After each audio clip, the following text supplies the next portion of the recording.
درود ان پر، سلام ان پر،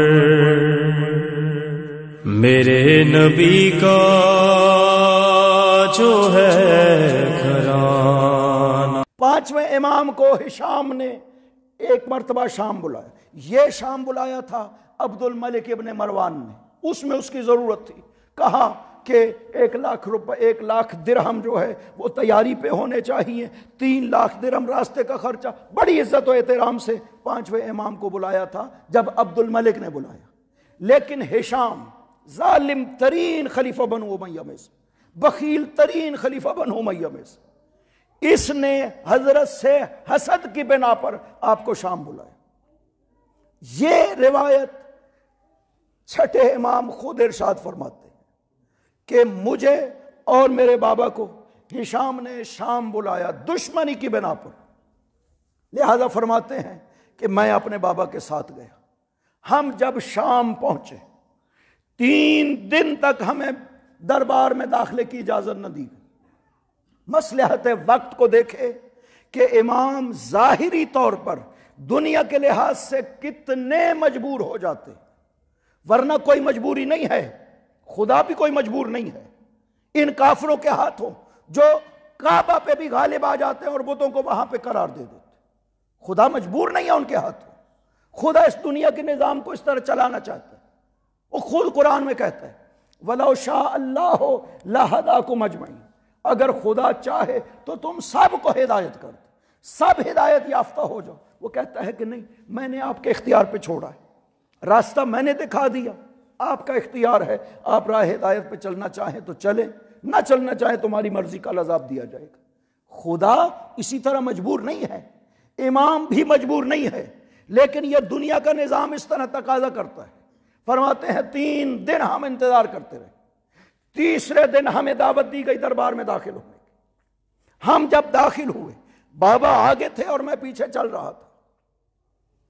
داخل ہوئے، دربار کا عجیب ماحول بنا ہوا ہے، جوان تیر اندازی کے مقابلے کر رہے ہیں۔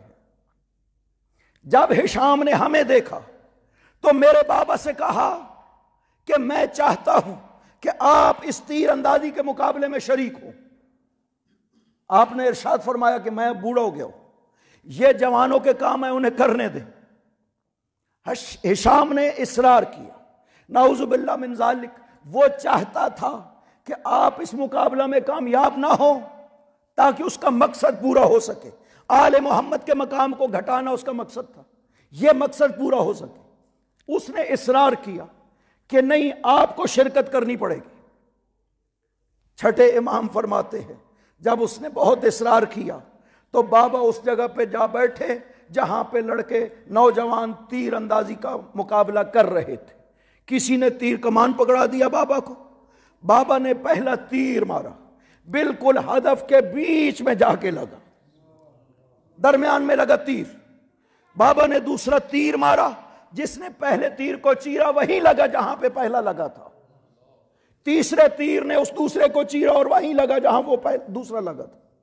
9 تیر مارے بابا نے، ہر تیر وہیں پہ لگتا رہا جہاں پہ پہلا تیر لگا تھا۔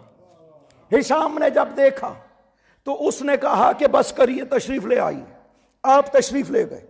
ہشام نے کہا آپ تو کہہ رہے تھے کہ آپ بوڑھا ہو گئے، آپ بوڑھے ہو گئے، خدا کی قسم پورے عرب و عجم میں آپ جیسا تیر انداز کوئی نہیں ہے، یہ تو بتائیے یہ آپ نے تیر اندازی سیکھی کہاں ہے؟ آپ نے بڑا خوبصورت جواب دیا، فرمایا ہم کمال کو سیکھا نہیں کرتے، نحنو نتوارث الکمال، ہم آل محمد کمال کو وراثت میں پایا کرتے ہیں۔ اللہم صلی علی محمد وآل محمد انا لنحن نتوارث الکمال، ہم کمال کو وراثت میں پایا کرتے ہیں۔ بڑی طویل گفتگو ہے ہشام کی آپ کے ساتھ۔ ہشام نے پوچھا یہ کیسی وراثت؟ السنا وانتم بنو عبد مناف، تم اور ہم بنی عبد مناف، بنی عبد مناف نہیں ہیں؟ آپ نے فرمایا بالکل، ہم بنی عبد مناف، تم بھی ہو۔ تو پھر پوچھا یہ کیسی وراثت ہے جو آپ کو حاصل ہے اور ہمیں حاصل نہیں. آپ نے فرمایا وَلَكِنَّ اللَّهَ اختصنا من مکنون سرہ و خالص علمہ. خدا نے ہمیں اپنے خاص راز اور خالص علم کے ساتھ خصوصیت عطا کی ہے جو کسی اور کو نہیں بخشی ہے. خدا نے یہ ہمیں آل محمد کو یہ خصوصیت عطا کی